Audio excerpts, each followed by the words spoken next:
नमस्कार दोस्तों, मैं प्रदीप कुमार आपके लिए UPSSC की आंसर की विद सॉल्यूशन के साथ अपने यूट्यूब चैनल पे आपको दी जा रही है, जिसमें हम लोग 100% क्वेश्चंस को एक्यूरेसी के साथ करने की कोशिश करेंगे और जो कि आपके लिए अच्छा लेवल दिखाएगी। पहला क्वेश्चन है हमारा कि भारत में शासन करने वाले दिए गए शासकों का कालानुक्रम क्या है। तो अगर कालानुक्रम की बात करेंगे तो यहाँ सिर्फ इनका समय पूछा है कि समय के अनुसार कौन कौन से शासक पहले आए थे। तो यहाँ देखेंगे पहले इल्तुतमिश आए थे, उसके बाद हमारे अलाउद्दीन खिलजी का समय था, उसके बाद शेरशाह सूरी और फिर उसके बाद अकबर आए थे। तो ये इसका जो आंसर होगा वो answer B, that is answer इसका बी है। सेकंड वाले का देखेंगे, निम्न में से कौन संत शिवाजी के समकालीन थे। तो शिवाजी के जो समकालीन की बात की जाती है तो यहाँ तुकाराम थे इनके समकालीन, और तुकाराम ध्यान रखिएगा ये बरकरी संप्रदाय से हैं। किससे हैं? बरकरी संप्रदाय से हैं। तो बरकरी संप्रदाय एक ऐसा संप्रदाय जो महाराष्ट्र में भक्ति शाखा को दिखाता है। किसको दिखाता है? भक्ति शाखा को दिखाता है। ठीक है दोस्तों, तो नेक्स्ट क्वेश्चन, बंगाल के प्रथम गवर्नर जनरल कौन थे। बंगाल के प्रथम गवर्नर जनरल देखेंगे तो एक ध्यान रखना एक्ट को ध्यान रखेंगे। एक्ट का नाम था रेगुलेटिंग एक्ट 1773 का। उस 1773 एक्ट के तहत तीन प्रेसिडेंसियां थी, एक तो बंगाल और एक बम्बई और एक मद्रास।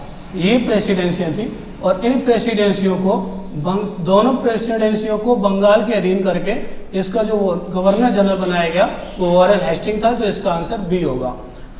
नेक्स्ट क्वेश्चन कि चरक संहिता संबंधित है। तो ध्यान रखिएगा चरक संहिता जो संबंधित है वो चिकित्सा से है, और जो कि चरक संहिता की बात करें तो ये यहाँ धन्वंतरी की बात भी की जाती है। धन्वंतरी चिकित्सक से जाने जाते हैं, लेकिन चरक संहिता जो चरक आपके कनिष्क के दरबारी थे, किसके थे? कनिष्क के दरबारी थे, तो उनकी बात की जाती है। उनके द्वारा जो चिकित्सा है उस पद्धति का प्रयोग किया गया। नेक्स्ट क्वेश्चन देखेंगे, कौन सा जोड़ा सुमेलित नहीं है, सही नहीं पूछा है।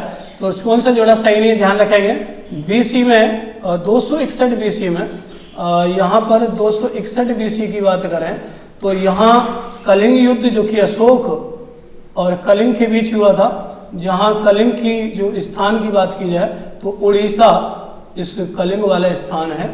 ठीक है दोस्तों। दूसरा देखेंगे 78 BC में शक संवत कनिष्क के द्वारा प्रारंभ किया गया। और तीसरा देखेंगे 632 में मुस्लिम युग की शुरुआत की गई, और 709 में जबकि औरंगजेब की मृत्यु 1707 में हुई थी, इसलिए इसका जो आंसर होगा वो डी होगा। नेक्स्ट क्वेश्चन, किसे भारत का ग्रांड ओल्ड मैन कहा जाता है। तो दादा भाई नौरोजी भारत के ग्रांड ओल्ड मैन के नाम से जाने जाते हैं, जिन्होंने धन निष्कासन का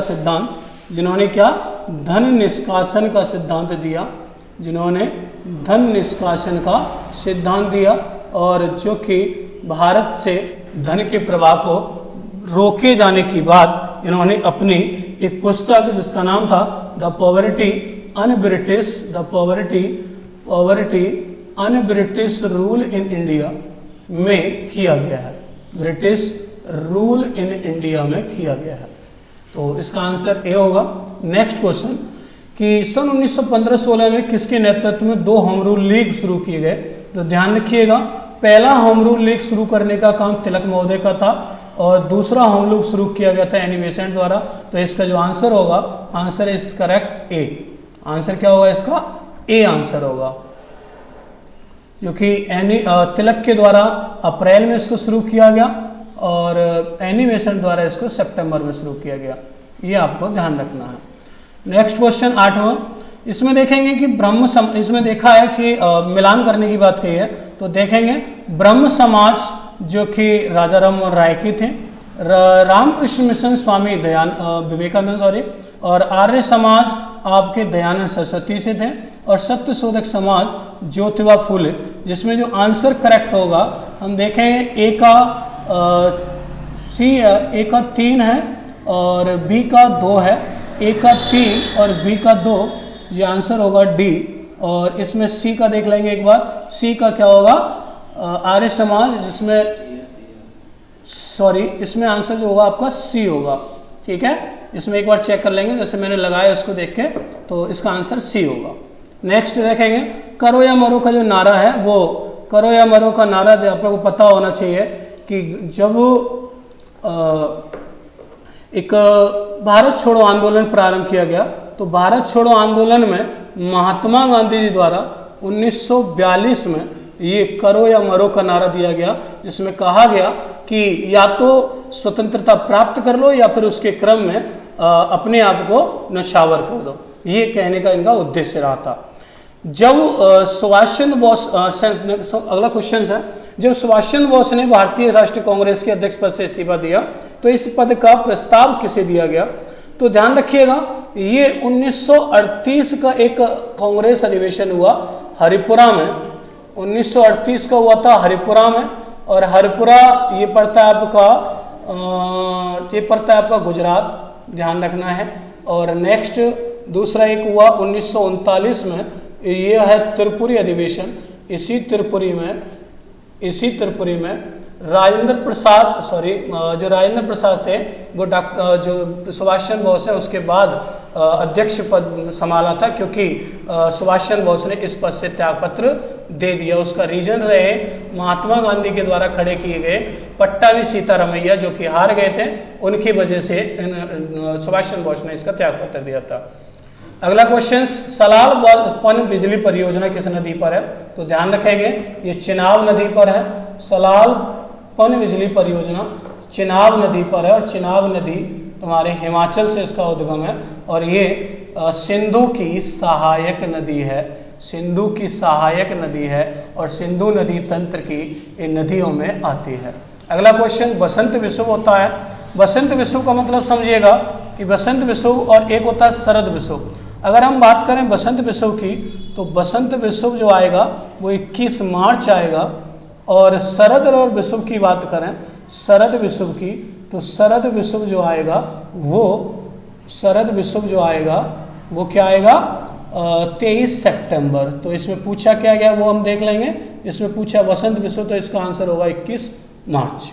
इसके बाद नेक्स्ट क्वेश्चन पे पहुंचेंगे। राजस्थान में खेतड़ी परियोजना ध्यान रखेंगे, खेतड़ी परियोजना जो लागू की गई है, ये तांबे के लिए बनाई गई परियोजना थी, और ये राजस्थान के झुंझुनू जिले से प्रारंभ है।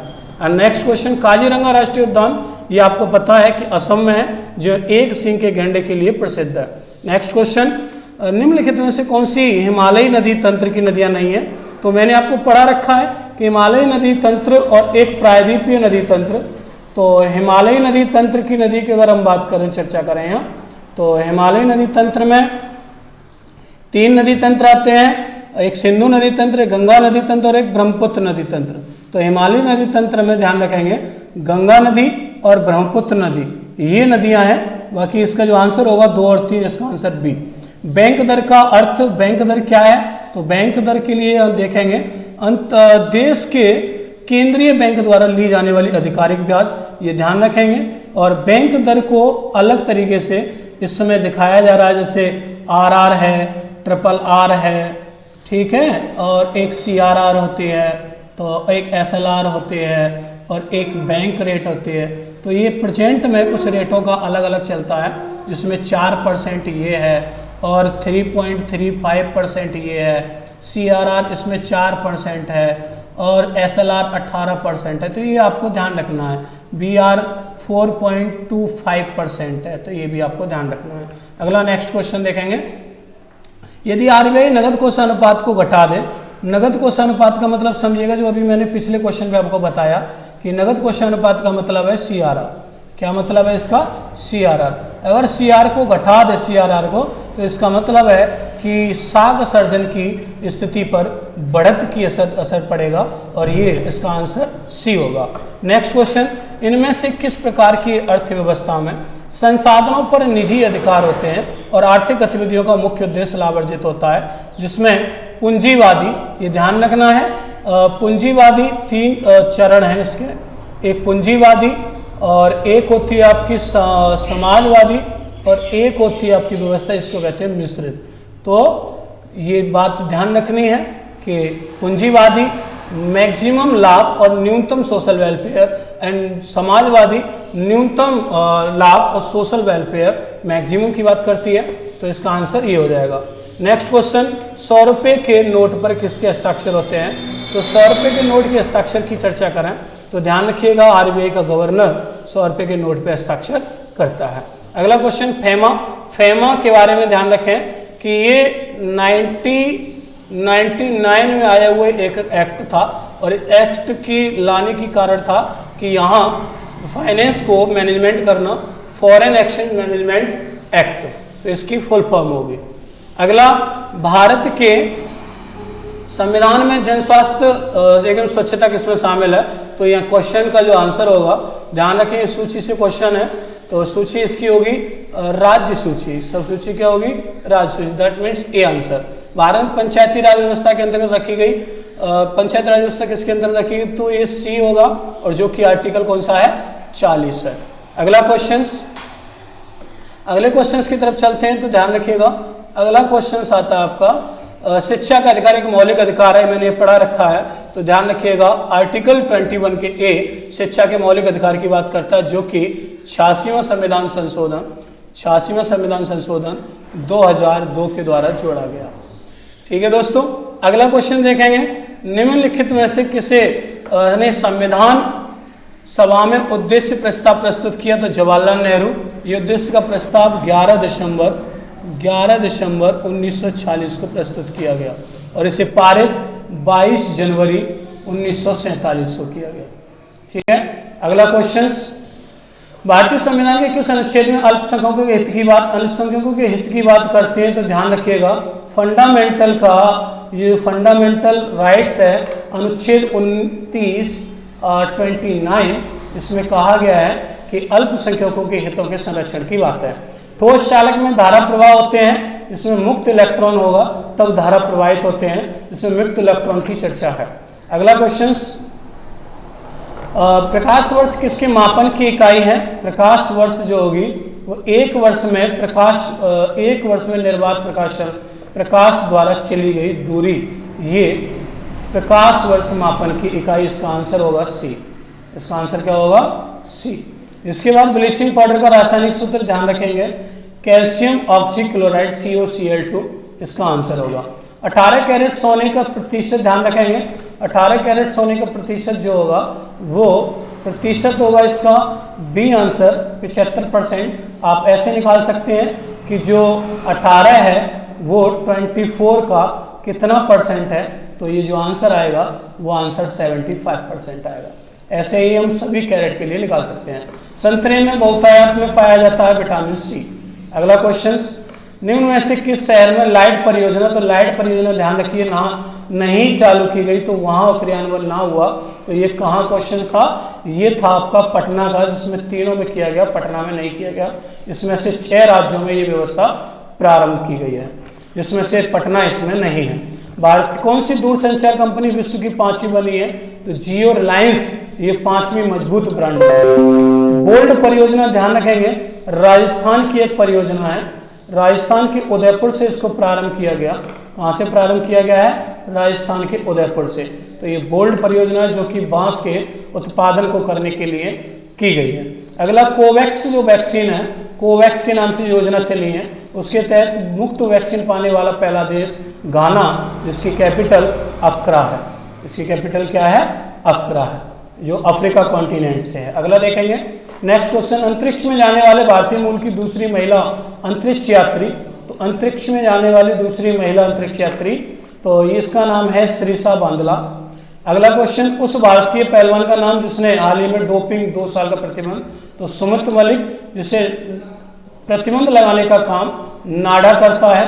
नाडा का मतलब नेशनल एंटी डोपिंग एजेंसी, तो ये काम किया जाता है, जिसमें इसकी स्थापना 25 नवंबर 2005 को नाडा की स्थापना की गई।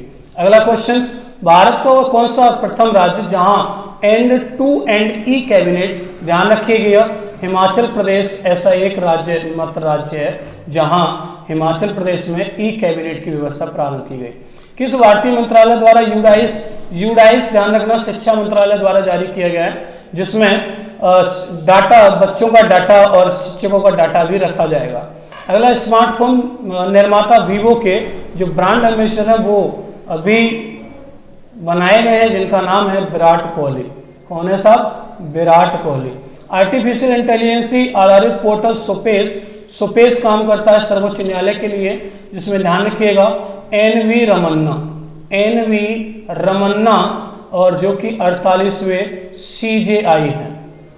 ठीक है दोस्तों, अगला क्वेश्चन, कितने भारतीय राज्य नेपाल की सीमा साझा करते हैं? तो भारतीय राज्य नेपाल की सीमा साझा करते हैं साहब आपके 5 राज्य।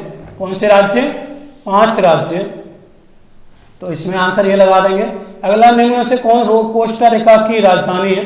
यहाँ एक सेंस वाला क्वेश्चन है, क्योंकि बीजिंग चाइना की है और दिल्ली भारत की है और ढाका तुम्हारे बांग्लादेश की है, और जो कोस्टा रिका की जो राजधानी है वो आपकी सेंट जॉन्स है। तो इसका आंसर क्या होगा? बी। नेक्स्ट क्वेश्चन, केंद्र शासित प्रदेश लक्षद्वीप की आधिकारिक भाषा कौन सी है? आधिकारिक भाषा ध्यान रखेंगे इसकी आधिकारिक भाषा का प्रयोग इसमें मलयालम है, और इसका सबसे बड़ा द्वीप जिसका नाम है मिनिकॉय। तो मिनिकॉय में एकमात्र जो भाषा बोली जाती है उसको कहते हैं महल भाषा। कौन सी भाषा? महल। अगला क्वेश्चन कि भारतीय संविधान के अनुसार लोकसभा के सदस्यों की अधिकतम संख्या, तो अधिकतम संख्या में ध्यान रखेंगे answer D 552। Next question, Hindi दिवस कब मनाया जाता है? तो हिंदी दिवस ध्यान रखिएगा 14 सितंबर को मनाया जाता है। और अगला क्वेश्चन, देश में सार्क का सदस्य कौन नहीं है? तो सार्क का सदस्य इसमें कौन नहीं है? नेपाल है, अफगानिस्तान, बांग्लादेश, म्यांमार नहीं है, क्योंकि इसमें 8 सदस्य हैं, जिसमें 8वां जो सदस्य था वो अफगानिस्तान है, और अफगानिस्तान को बाद में 2007 में जोड़ा गया है 14वें शिखर सम्मेलन में। 14वें शिखर सम्मेलन, तो इसका आंसर डी। नेक्स्ट क्वेश्चन, निम्न में से किस स्थान पर अजंता की एलोरा की जो गुफा है वो स्थित है? तो ध्यान रखिए इसका आंसर कहाँ है? महाराष्ट्र औरंगाबाद। क्या आंसर है साहब इसका? महाराष्ट्र औरंगाबाद। ओणम किस भारतीय राज्य का केंद्र शासित प्रदेश का उत्सव है? तो ये केरल का है। यहाँ पर अपनी एक संस्कृति के तौर पर ये उत्सव मनाया जाता है। नेक्स्ट क्वेश्चन, कौन सा ग्रह सूर्य के सबसे नजदीकी है? तो बुध जो ग्रह है वो सबसे नजदीकी है, और बुध ग्रह सबसे नजदीकी है, तो इसका आंसर होगा डी। नोबेल पुरस्कार जीतने वाली प्रथम एशियाई कौन थे? प्रथम एशियाई रविन्द्रनाथ टैगोर, जिन्हें 1913 में साहित्य के लिए पुरस्कार मिला, और ये नोबेल जीतने वाले पहले एशियाई थे। तो दोस्तों, मेरी आपको वीडियो कैसी लगी ये आप मुझे बताना। नेक्स्ट आपकी जो आंसर की है मैं जल्द ही अपलोड कर दूंगा, और ये सारे आंसर इसमें 100% आपके एक्यूरेसी के साथ हैं, जिसमें अब मेरिट की हम चर्चा करेंगे नेक्स्ट शिफ्ट वाली वीडियो में। ठीक है, जब तक के लिए जय हिंद।